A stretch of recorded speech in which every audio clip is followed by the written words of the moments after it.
Welcome to today's deep dive. And if you are tuning in right now, I want to start by acknowledging exactly where you might be sitting mentally today. Yeah, we know a lot of you listening are incredibly driven, curious people. Exactly. But you might also be feeling profoundly frustrated. When we are talking about those moments when life just feels entirely stalled.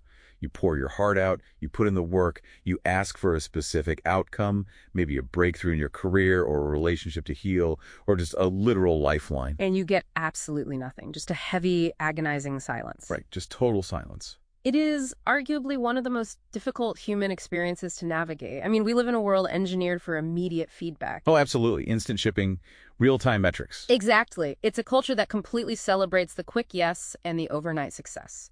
So when you hit a wall of silence or a definitive no in that kind of environment, it feels really jarring. We are heavily conditioned to view a delay as a failure or a rejection. Or even a personal punishment, like you did something wrong to deserve the silence. Right. But the source material we are unpacking today argues something radically different. Which brings us to our text for this deep dive. We are exploring the brand new March 2026 first edition of a book called When the Lord Does Not Give. The Silence of God is Also Love by Jeser Ordóñez-Calderón. It is a really fascinating read. It really is. And the overarching mission of our deep dive today is to examine the profound psychological and spiritual frameworks that are actually hidden within ancient biblical narratives. We are looking at what happens when deeply sincere requests are met with a no, a seemingly endless wait, or just complete silence. And what's crucial to establish right up front is the author's lens. Ordóñez-Calderón isn't just a theologian. No, he's got a very unique background. He holds a Master of Business Administration, a Master's in Information Technology, and a Master's in Education. He's the founder of Advent Web's Ministries, so he approaches these ancient texts almost like a systems architect analyzing a complex network. That multidisciplinary background is so important to keep in mind as we go through this. He looks at these narratives not just as spiritual fables, but as actual blueprints for human resilience and strategic development. The core premise he establishes early on is that resistance, whether you view it through a theological lens or purely as psychological friction, is rarely a punishment. Right. It's highly calculated. It is a redirection. Or, perhaps most importantly for anyone listening who feels stuck right now, it is a form of protection. Okay, let's unpack this. Let's get right into the prologue, because there is an analogy there that completely shifted how I view those periods of silence. The surgeon analogy. I love this part. Yes. The author asks us to imagine a surgeon performing a highly delicate, life-saving operation. The operating room is completely quiet. The surgeon isn't speaking. They aren't chatting or answering questions from the gallery. But that silence isn't indifference. Exactly. It isn't abandonment. It is intense, unbroken concentration. The surgeon is working quietly to heal something unseen. It serves as such a brilliant mental model for reframing our panic. I mean, think about your own life. You apply for a massive promotion, you hear nothing for weeks, and you immediately assume your career is over. Or you try to repair a fractured family dynamic, the other person goes quiet, and right away you assume the relationship is permanently dead. We panic in the void of feedback. But if we adopt the surgeon analogy, we can look at that quiet period and consider that the silence means the work is actually happening beneath the surface, precisely where you cannot see it. I hear that, but let's be real for a second. When you are the one on the operating table, so to speak, you don't know the surgeon is concentrating. You just feel the fear of the unknown. That's very true. You're just lying there terrified. How does the author suggest we actually bridge that gap in the moment? Because it's one thing to read a neat analogy, it's another to live through your world collapsing. Which brings to mind the first ancient narrative the book tackles, the story of Job. Job's story is the ultimate stress test for this concept. We're talking about a man who, in a matter of hours, loses his immense wealth, his physical health, and in an unimaginable tragedy, all of his children. The sheer horror of that situation cannot be overstated. No, it can't. And in response to this catastrophic, devastating loss, the immediate response from heaven is just divine silence. No comforting explanation, no immediate restoration. Reading that section, I honestly felt a lot of empathy for the anger people feel in those situations. Most of us would turn completely bitter. We would just walk away. But Job does something that feels almost impossible. He drops to the ground and says, "The Lord gave and the Lord has taken away. Blessed be the name of the Lord." The author calls this radical acceptance. But it feels so heavy. How do you even reach that point without just repressing your trauma? The book argues that Job isn't repressing his pain at all. He is demonstrating where his foundation actually lies. He separates his trust in the overarching process from the horrific outcomes he is currently experiencing. That makes sense. Anyone can be grateful when the bank account is full and the family is healthy. True resilience, the kind the author argues we are meant to develop, is proven when your world completely shatters, the silence is deafening, and you somehow maintain your foundational trust anyway. You accept that your current vantage point is just too limited to understand the whole architecture of the situation.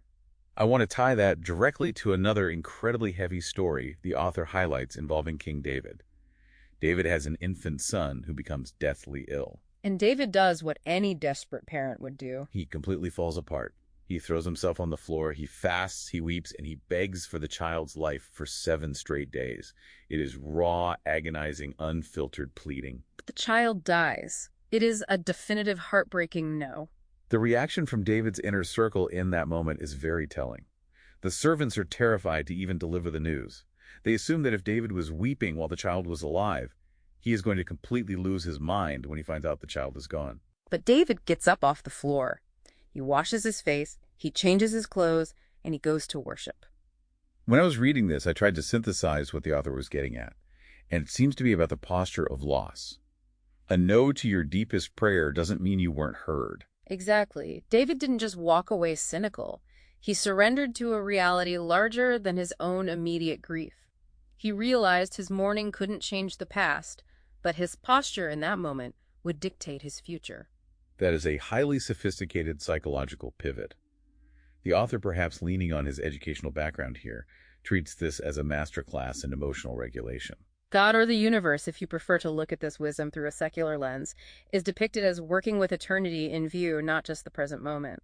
David is acknowledging that the no is final, and the only healthy path forward is to step back into the flow of life rather than making his permanent residence in the ashes of that refusal. So for you, the listener, when you get that definitive no on something you desperately wanted, a medical diagnosis that doesn't go your way, a business venture that collapses, you have a choice. You can stay on the floor indefinitely, or you can wash your face and step into whatever's coming next. And sometimes what is coming next is a massive pivot. Let's talk about the Apostle Paul and the mechanics of a closed door. Here is where it gets really interesting. Paul's journey is a fascinating case study in strategic redirection. He was a highly driven individual with a massive world-changing mission to spread his message. He looks at the map and sets his sights on traveling to Asia Minor. And we should contextualize that for a modern audience. Asia Minor wasn't just some random spot on a map. Not at all. It was the absolute cultural and economic epicenter at the time. If you wanted to spread a movement that was the logical, strategic, high ROI move, it's like a tech founder today decided they need to launch their startup in Silicon Valley. It makes perfect sense. It makes perfect logical sense to Paul, but the door is firmly shut. He is blocked from entering. So he regroups and tries to go to Bithynia, another prosperous region. And again, a definitive no. These are 2 massive closed doors for a guy who isn't asking for personal wealth or fame. He is just trying to do what he genuinely believes is his life's vital work. It's incredibly frustrating to read because you feel for him. You think, why block someone who is trying to do good? But then in the midst of that total operational stall, Paul gets a vision during the night. He sees a man from Macedonia pleading for him to come over and help them. And Macedonia was not the wealthy epicenter. It wasn't the obvious choice. But suddenly the map makes sense. The author interprets this beautifully. The closed door wasn't a barrier. It was a compass. If Paul had not received those specific frustrating no's, the message might never have reached Europe when it did. The trajectory of Western history was completely altered because Paul was forced to abandon his own logical strategy for a higher one. I really encourage the listener to sit with this concept. Consider your own closed doors. The rejection letter from the university you thought was your destiny. The relationship that suddenly and painfully ended. What if you stopped viewing those as failures and started viewing them as a compass? They're vital detours keeping you from a path that wasn't actually meant for you. It takes that popular phrase, rejection is protection, and plays it out on a historical scale. And the author uses King David again to illustrate another form of redirection, one that hits hard if you are ambitious. This is the part about the temple, right? Exactly. David had a burning, pure desire to build a magnificent temple. He had gathered the resources, he possessed the vision, his motives were arguably sound, Yet he gets a no. And the reason given is that David was a man of war, a conqueror. The task of building the temple was assigned instead to his son Solomon, who was a man of peace. We can look at this through the author's business administration lens. In the corporate world, you often see a visionary founder who takes a startup from 0 to 1. They're fighters. But when the company needs to scale and stabilize, that fighter is often the wrong person to lead the enterprise forward. The board asks them to step down. Usually, human ego gets in the way. The founder takes their toys and goes home out of bitterness. But David is told he cannot be the lead architect. He won't get his name on the final building. And he doesn't sulk. Instead of walking away, he spends his remaining years gathering the gold, the timber, the precious stones. He grafts the intricate plans. He completely sets the stage so when Solomon takes over, he has every single thing he needs to actually build it. This raises a profound question about how we define success and legacy. The book makes a brilliant distinction between building and gathering. For anyone listening who feels like they've hit a ceiling, this is a vital reframing. Sometimes in your career, your family, or your community, your role is not to be the one who builds the final shiny product. Your role might be the gatherer. You might be the one doing the unglamorous behind-the-scenes work of preparing the foundations, securing the resources, and setting the stage for the next generation. Both roles hold entirely equal value. You might be the middle manager who mentors the kid who eventually becomes the CEO. You might not get your name on the plaque, but the building literally cannot exist without your groundwork. It completely changes how you view a career plateau. But I want to shift gears because it's one thing to accept a closed door when another one opens relatively quickly. What happens when the door shuts and you are just left standing in the hallway for a decade? The author calls this the workshop of the wait, and the timelines involved in these texts are absolutely staggering. They are deeply uncomfortable to modern sensibilities. The friction between the human clock and divine timing is a central theme here. We want things on our schedule. We want the promotion by the end of the quarter, the marriage by our 30th birthday. But look at the historical texts. Abraham is promised a son and an entire lineage at age 75, and then he waits decades for Isaac to actually be born. And then there's Jacob, who works 7 grueling years for the woman he loves, Rachel, gets tricked into marrying her sister Leah instead, and has to work another 7 years. 14 years of hard labor for love. Today, people lose their minds if someone leaves their text message on read for 14 minutes. It really puts our modern concept of waiting into a harsh perspective. It forces us to ask, what is the actual purpose of a massive multi-year delay? Take the story of Joseph. He has a grand vision for his life as a teenager. Then he waits 13 years. And it wasn't a passive wait. He was sold into slavery by his own brothers, falsely accused of assault, and left rotting in an Egyptian prison cell, wondering if he had been completely forgotten by the world. When you think about the psychological toll of sitting in a cell for something you didn't do year after year, the silence must have felt deafening. The author states silence is not abandonment, it is strategy. Applying his systems thinking approach, Ordóñez-Calderón argues that during those 13 brutal years, 2 massive operations were happening simultaneously. First, the macro-level political landscape of the Egyptian empire was literally shifting into the exact alignment needed for Joseph's eventual rise to power. And second, at the micro level, Joseph's own character was being forged in the dark. If 17-year-old Joseph had been handed the keys to the kingdom right after his initial vision, he probably would have crashed the car. He lacked the humility and the operational wisdom that only a decade of hardship could build. The wait wasn't a delay of his destiny, it was the prerequisite for it. Which brings us to perhaps the most famous waiting room in history, the 40-year desert. The Israelites escaped centuries of brutal slavery in Egypt, but instead of taking a direct geographical march to the Promised Land, they wander in the harsh desert for 4 decades. 40 years of surviving day to day. And they are literally surviving on what the text calls manna. For those who might not know, manna was this bread-like substance that supposedly appeared on the ground each morning. But they could only gather enough for that specific day. If they tried to hoard it, it rotted. They were forced into a posture of daily, uncomfortable dependence. They couldn't stockpile their security. That detail is the key to the author's core psychological insight for this section. He calls this desert period the workshop of the heart. We have to remember that these were people who had lived their entire lives with the slave mentality. In slavery, every decision is made for you. Your shelter, your food, your schedule. If they had walked straight out of Egypt and immediately into a land of abundance and self-governance, the shock to their system would have destroyed them.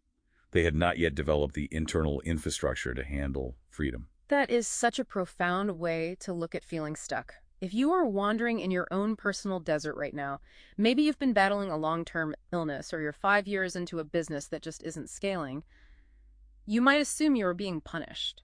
But what if you were in the workshop of the heart?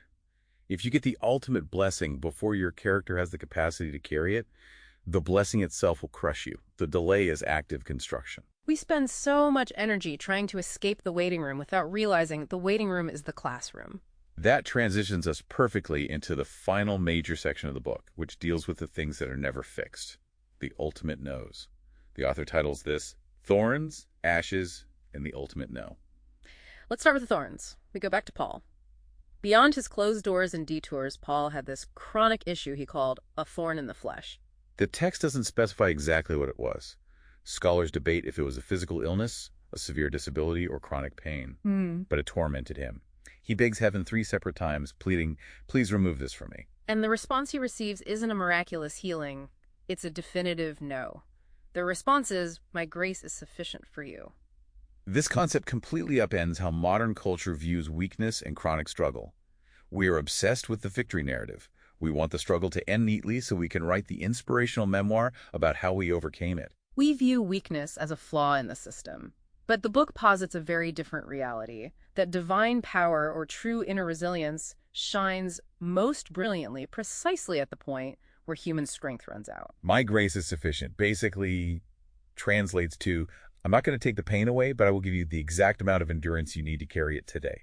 It is incredibly validating for anyone listening who has a thorn that just won't go away no matter how hard they work, medicate, or pray. And then there's the story of Naomi and Ruth, which deals with absolute ashes. Naomi loses her husband in a foreign land. Then she loses both of her adult sons. She is left utterly destitute in a patriarchal society where a woman without a husband or sons had virtually no economic safety net. She returns to her hometown so thoroughly broken that she tells the locals, "Don't call me Naomi anymore, call me Mara," a name that literally translates to bitter. She has allowed her identity to be entirely subsumed by her tragedy. But the narrative continues to unfold. Her daughter-in-law, Ruth, refuses to abandon her. Ruth ends up meeting and marrying a man named Boaz. They have a son named Obed. And Obed becomes the grandfather of King David, placing him directly in the genealogical lineage of Jesus. I spent a lot of time thinking about this specific story because the nuance here is breathtaking. God didn't give Naomi back what she lost. Her husband didn't return. Her sons weren't resurrected. The old life was permanently gone. But from the ashes of that total devastation, something entirely radically new was created. That is a crucial takeaway for the listener. When a devastating loss happens, our instinct is to pray for restoration. We want the clock turned back. We want things to go back to exactly the way they were before the layoff, before the diagnosis, before the breakup. But often the response to that prayer is no. The author suggests this is because that empty, agonizing space you're staring at is actually the cleared ground for a completely new promise. Restoration isn't always about returning to the past.